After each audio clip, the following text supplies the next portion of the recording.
பார்வதி தேவியாரும் அமர்ந்திருக்கையில் ஈசனார் அம்மையை பார்த்து, அம்மையே, இந்த உலகத்தில் உள்ள எறும்பு என்று சொல்லக்கூடிய 84 லட்சம் ஜீவச்சந்திகளுக்கு நான் படையளக்க வேண்டும்.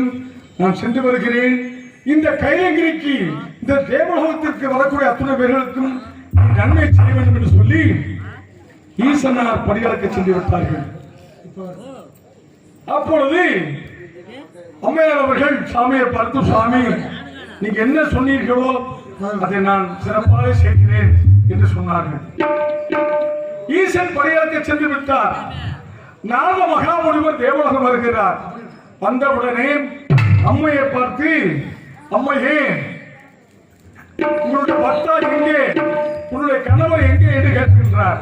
கேட்கின்ற பொழுது அதுக்கு ஆதிபராசக்தி அகிலாண்ட கோடி பிரம்மாண்ட நாயகி, நம்ம எல்லாம் காத்து ரசிக்கக்கூடிய தேவியனவள் நாரதா என்னுடைய கணவர் இந்த உலகத்தில் உள்ள எறும்பு என்று சொல்லக்கூடிய 84 லட்சம் ஜீவஜந்துகளுக்கு படியளக்க சென்றிருக்கிறார் என்று அம்மையார் அவர்கள் சொன்னார்கள். அப்பொழுது நாரத மகாமுனிவர் பார்த்துவிட்டு, அம்மையே, என்ன ஈசன் படி அளப்பதை நீங்கள் பார்த்திருக்கிறீர்களா என்று நாரதன் கேட்ட பொழுது அம்மையார் அவர்கள், நாரதா, நான் பார்த்ததில்லை, என் கணவர் படி அளப்பதை நான் பார்த்ததில்லை என்று சொன்னார்கள். அம்மையே, அப்படியாக இருந்தால் நீங்கள் நானுமாக சேர்ந்து ஈசனை, உங்களுடைய கணவரை, உங்களுடைய பக்தாவை பரிசோதனை செய்ய வேண்டும்.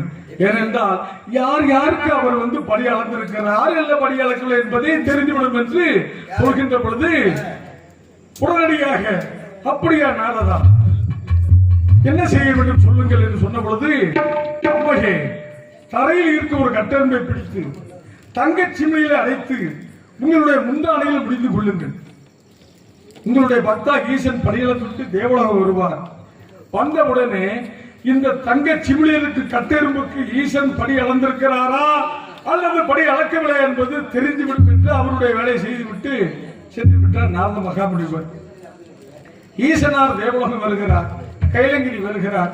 வந்தவுடனே அந்த ஆதிபராசக்தி நம்மையெல்லாம் காக்கக்கூடிய தேவியானவள் தன்னுடைய கணவனாகிய சிவபெருமானை அமர வைத்து அப்புறமாக நின்று ஆசுவாசப்படுத்தி, அப்புறமாக நின்று முந்தானை அவிழ்த்து தங்கச்சிமிழை திறந்து பார்க்கின்றார்கள். தன்னுடைய கணவர் நாரதர் சொன்ன பிரகாரம் இந்த கட்டெரும்புக்கு படி அளந்திருக்கிறாரா அல்லது படி அளக்கவில்லையா என்பதை தெரிந்து கொள்ள வேண்டும் அல்லவா, அப்படிங்கிறதுக்காக ஓரமா நின்று அப்படியே அந்த தங்கச்சிமிழை திறந்து பார்க்கின்ற பொழுது அந்த தங்கச்சிமிழில் ஒரு கட்டெரும்பு அரிசியை கவி கொண்டு வந்தது.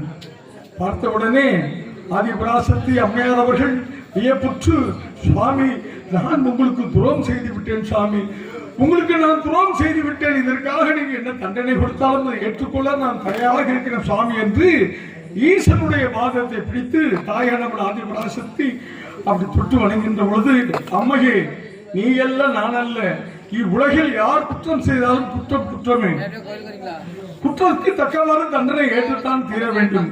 அப்படியா சுவாமி, அப்படியும் பாருங்க, தன்னுடைய கணவன் சொன்னதுக்காக அம்மையார் அவர்கள், நான் தவறு செய்து விட்டேன் சுவாமி, அதற்காக நீங்க எனக்கு என்ன தண்டனை கொடுத்தாலும் அதை ஏற்றுக்கொள்கிறேன் என்று சொன்ன பொழுது, அம்மையே, பூலோகம் சென்று பூலோகத்திலே காஞ்சிபுரம் கம்பா நதிக்கரை ஓரத்திலே காடு வெட்டி தோட்டம் அமைத்து அதன் அருகாமையில் ஒரு பிருந்தாவனத்தை ஏற்பாடு செய்து அந்த பிருந்தாவனத்தின் அருகாமையில் ஒரு தடாகத்தை ஏற்பாடு செய்து கொடுக்கிறேன். அந்த வழிமார்க்கமாக வரக்கூடிய ஆண்களும் பெண்களும் பசியோடு வருவார்கள். அந்த நீரை பருகி சென்றால் உனக்கு பாவ விமர்சனம் தீரும் என்று சொன்னார்கள். சுவாமி, நானும் ஒரு பெண், இந்த வனாந்தரத்திலே எப்படி நான் தனிமையாக இருக்க முடியும் என்று அம்மையார் அவர்கள் கேட்டபோது, அம்மையே, உனக்கு என்ன வேண்டும் கேளுங்கள் என்று சுவாமி அவர்கள் சொன்ன பொழுது, நமது பிள்ளையாகிய அந்த முருகப்பெருமானை எனக்கு காவலாளியாக எனக்கு இங்கே வைத்து விடுங்கள் என்று ஆதிபராசக்தி அம்மையார் அவர்கள் சொன்ன பொழுது ஈசனார் பார்த்து விட்டு, அப்படியா, அப்படியே நான் அவனை காவலாக நியமித்து தருகிறேன். அம்மையார் அவர்கள் பார்த்து விட்டு, சுவாமி, இவன் ஏற்கனவே ஒரு கணிக்காக கோவித்து சென்றவன், ஒரு முன்கோவை, இவனை எப்படி சிறப்பாக காவல் பார்க்க முடியும்? அப்படியாக இருந்தால் மூத்த பிள்ளை விநாயகப் பெருமானை காவலாளியாக உனக்கு நியமித்து தருகிறேன் என்று சொன்னார்கள். மூத்த பிள்ளை என்னை போல் மனையால் வேண்டும் என்று சொல்லி தண்ணீர் துறைக்கட்டிலே அமர்ந்து கொண்டிருக்கிறான். அவன் எப்படி சுவாமி காவல் பார்க்க முடியும் என்று சொன்ன பொழுது, அப்படியாக இருந்தால் அம்மையே உனக்கு காவலாளி தானே, இதோ நியமித்து தருகிறேன் என்று சொல்லி தன்னுடைய நெற்றி வேர்வை எடுத்து பூமியிலே எரிந்தார். அந்த நெற்றி வேர்வையிலே உருவானந்தான் இந்த காத்தவராய சுவாமி. காத்தவராயன், வணங்காத்தான், பஞ்சவர்ண சுவாமி என்று எனக்கு பல நாமோதயங்கள் உண்டு. அப்படி இருக்கும் காலகட்டத்தில் என் தாயார் ஆதி பிராசத்திற்கு நான் உறுதுணையாக இருந்து பாத பூஜை செய்து கொண்டு காவலாளியாக இருந்தேன். அவ்வேளையிலே தேவலோகத்து கன்னிமார்கள் 7 கன்னிமார்கள் பூலோகம் என் தாயாருக்காக ஏற்படுத்திய நந்தவனத்தில் உள்ள மல்லிகை, முல்லை, இருவாட்சி, செம்பகம், பாரிசாதம் போன்ற மலர்களை பறித்து அவர்கள் சென்று கொண்டிருக்கிறார்கள். என்ன, நம்முடைய தாயாருக்கு பாத பூஜை செய்ய வேண்டும், மலர்கள் குறைந்து கொண்டே செல்கிறது, என்ன காரணமாக இருக்கும்? இதை பார்க்க வேண்டும் என்று சொல்லி ஒரு பெரிய ஆலவிருட்சகம், ஆலமரம், விருட்சகம் என்றால் ஆலமரம், ஆலமரத்தின் மேல் அமர்ந்து கொண்டு பார்த்து கொண்டிருந்தேன். தேவலோக கன்னிமார்கள் 7 கன்னிமார்கள் பூலோகம் அவர்கள் குளித்து விட்டு நீராடி விட்டு என் தந்தை ஏற்படுத்திய அந்த நந்தவனத்திலே அந்த பொய்கையிலே மலர்கள் எல்லாம் பறித்து வைத்துக் கொண்டு அவர்கள் சென்று கொண்டிருந்தார்கள். ஓஹோ, இவர்கள் தான் இப்படிப்பட்ட காரியத்தை செய்தவர்களா? இவர்களுக்கு தக்கதோர் தண்டனையை கொடுக்க வேண்டும் என்று சொல்லி மறுநாள் சென்று அந்த ஆல விருட்சகத்தின் மேல் அமர்ந்து கொண்டிருந்தேன். 7 கன்னிமார்கள் குளித்தார்கள். 7 கன்னிகளிலே இளைய கண்ணினுடைய ஆடையை எடுத்து வந்து விட்டேன். 7 கன்னிமார்களும் குளித்து கரையேறி பார்த்தார்கள். 6 கன்னிகளுக்கு மட்டும் ஆடை இருந்தது.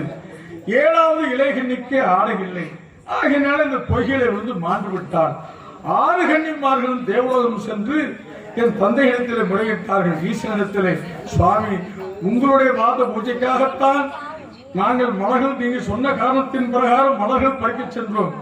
ஏனென்றால் அப்பையும் பாருங்க, ஒரு புருஷன் கொண்டாட்டிக்குள்ள ஈசன் தன்னுடைய மனையலாகிய ஆதி பராசக்தி எப்படி இருக்கா, நல்லா இருக்காளா, அவளை பார்க்க வேண்டும் என்பதற்காக 7 கன்னிமார்களை அனுப்பியிருக்கிறார்.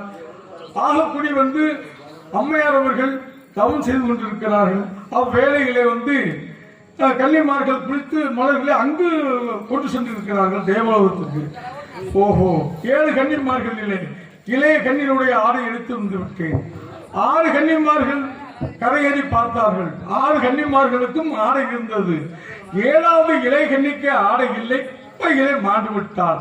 6 கன்னிமார்களும் ஈசனிடத்திலே சென்று முறையிட்டார்கள் என் தந்தை இடத்திலே. இப்படி 7வது கன்னிக்கு ஆடை இல்லாத காரணத்தாலே இந்த பொய்களை மாண்டு விட்டார் என்று சொன்னார்கள்.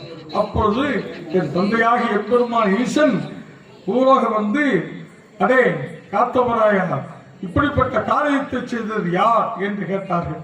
தந்தையை, நான் தான் செய்தேன். ஏனென்றால் என்னுடைய தாயார் ஆதிபராசக்தி அகிலாண்ட கோடி பிரம்மாண்ட நாயகி காஞ்சியிலே குடிகொண்டு காமாட்சி என்று பெயர் பெற்றுக்கக்கூடிய என் தாயானவளுக்கு நான் பாத பூஜை செய்வதற்காக மலர்களை பறிக்க வேண்டும், பாத பூஜை செய்ய வேண்டும் வருகின்ற பொழுது இவர்கள் கத்தி சென்றார்கள். இவர்களுக்கு தக்கதோர் தண்டனை கொடுக்க வேண்டும் என்பதற்காக 7 கன்னிகளிலே இளைய கண்ணியுடைய ஆடையை நான் தான் எடுத்து வந்தேன் என்று சொன்னேன். சொல்கின்ற பொழுது, என்ன, 7 கன்னிகளிலே இளைய கண்ணியுடைய ஆடையை நீதான் எடுத்து வந்தாயா?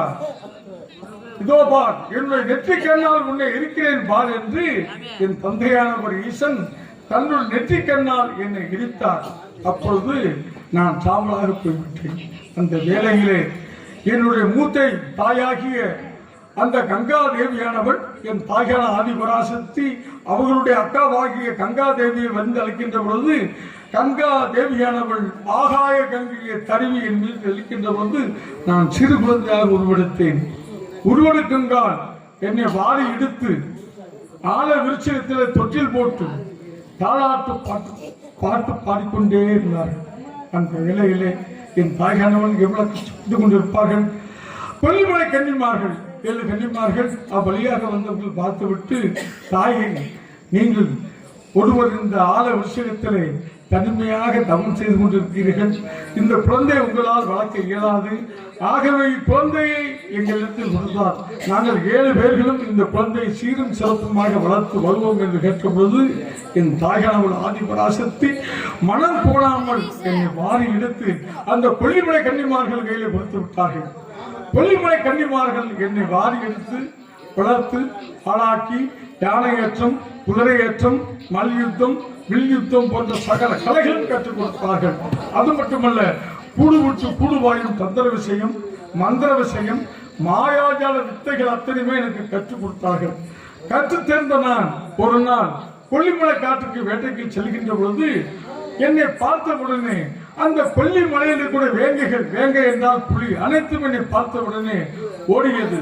அந்த வேளையிலே அந்த கொல்லிமலையிலே குடிகொண்டிருக்கக்கூடிய கொல்லிமலை பெரியசாமி என அண்ணாவர் பார்த்துவிட்டு என்னுடைய வனத்திலே, இந்த வனாந்தரத்திலே, இந்த மலையிலே யாதோ ஒரு மாநிலம் வந்திருக்கிறான், அவன் யார் என்று பார்க்க வேண்டும் என்று அடைய முடியனே, யாருமே நெருங்க முடியாத இந்த கொல்லிமலையிலே வந்து நீ வந்தவன் யார் என்று என்னிடத்தில் கேட்ட பொழுது நான் தான் காத்தவராய சுவாமி வந்திருக்கிறேன்.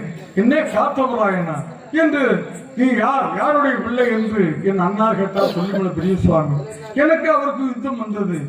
அப்பொழுது அந்த கொல்லிமலை கன்னிமார்கள் 7 கன்னிமார்கள் ஓடி வந்து, சுவாமி கொல்லிமலை பெரிய சுவாமி, வேறு யாரும் அல்ல, உங்களுடைய பிள்ளை, உன்னுடைய தம்பி இளைய தாயாருடைய பிள்ளை என்று சொன்ன பொழுது, அப்படியா சுவாமி, கொல்லிமலை பெரிய சுவாமி, நீ இவனை கொன்று விடாத என்று கட்டளையிட்டார்கள். அப்பொழுது கொல்லிமலை பெரிய சுவாமியானவர் பார்த்து, தம்பி சுவாமி காத்தவராயா, யார் என்று அறியாது உன்னை கொலை நினைத்தேன். சுவாமி, இதோ உன்னுடைய மனம், நீ என்னுடைய தம்பி, நீ வேட்டையாடலாம், எங்கு வேண்டாம் செல்லலாம் என்று கட்டளையிட்டார்கள். அப்படி நான் மான் வேட்டை, மயில் வேட்டை, குயில் வேட்டை, இப்படி வேட்டையெல்லாம் ஆடி வருகின்ற பொழுது எனக்கு தண்ணீர் தாகம் ஏற்பட்டு விட்டது.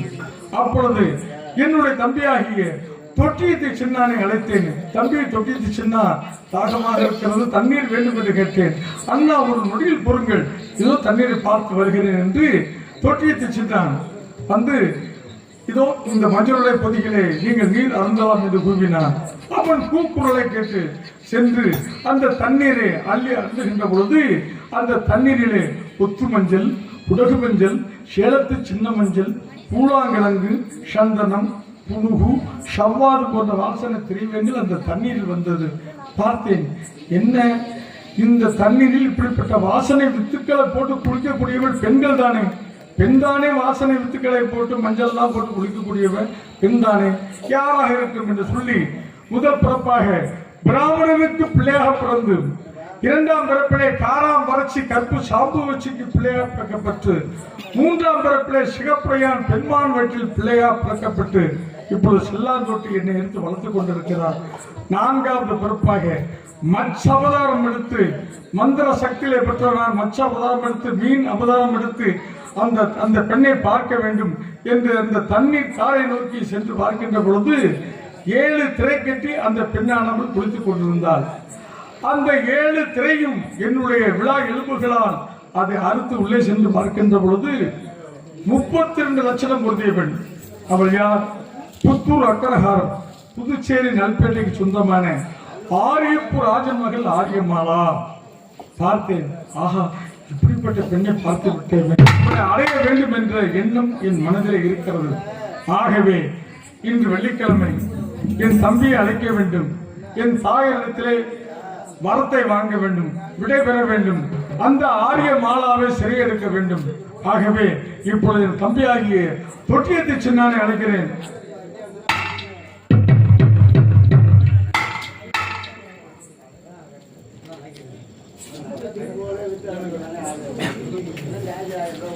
தொட்டியத்தை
எங்கிருந்தாலும் ஓடோடி வருக வேண்டும்.